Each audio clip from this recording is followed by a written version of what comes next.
Hi friends, നമുക്കൊരു രസം ഉണ്ടാക്കി നോക്കിയാലോ. അതിനായിട്ടൊരു തക്കാളി, 2 പച്ചമുളക്, കുറച്ച് പുളിവെള്ളം, പിന്നെ ഇഞ്ചിയും വെളുത്തുള്ളിയും ചതച്ചത്, പിന്നെ കായം, മല്ലിയില, പിന്നെ കറിവേപ്പില, ഇതെല്ലാം കൂടി പുളിവെള്ളത്തിലേക്ക് ഇട്ട് കൊടുക്കാം. എന്നിട്ട് അതിനുശേഷം നമ്മൾ നന്നായി മിക്സ് ചെയ്ത് കൊടുക്കുക. പുളിവെള്ളത്തിൽ ഇട്ടതിന് ശേഷം തക്കാളിയും എല്ലാതും കൂട്ടി നന്നായി മിക്സ് ചെയ്ത് കൊടുക്കാം. വെറുതെ അതിലേക്ക് നമ്മൾ കട്ട് ചെയ്തിട്ട് ഇട്ടിട്ട് കാര്യമില്ല. നമ്മൾ കൈ വെച്ച് നന്നായി മിക്സ് ചെയ്ത് കൊടുക്കുമ്പോഴാണ് ഒരു പ്രത്യേക ടേസ്റ്റ് വരിക.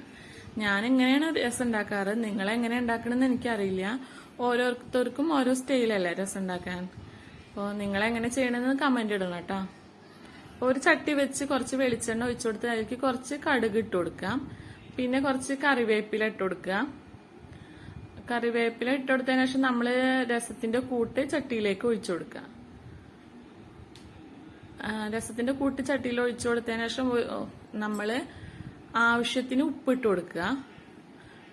പിന്നെ കുറച്ച് മഞ്ഞൾപ്പൊടി, പിന്നെ കുറച്ച് മല്ലിപ്പൊടി. ചില ആൾക്കാര് പച്ച മല്ലി ചതച്ചിട്ട് കൊടുക്കുകയാണ് ചെയ്യുക. ഞാനിവിടെ മല്ലിപ്പൊടിയാണ് ഇട്ട് കൊടുക്കണേ. പിന്നെ നല്ല ജീരകത്തിന്റെ പൊടി, പിന്നെ 2 സ്പൂണ്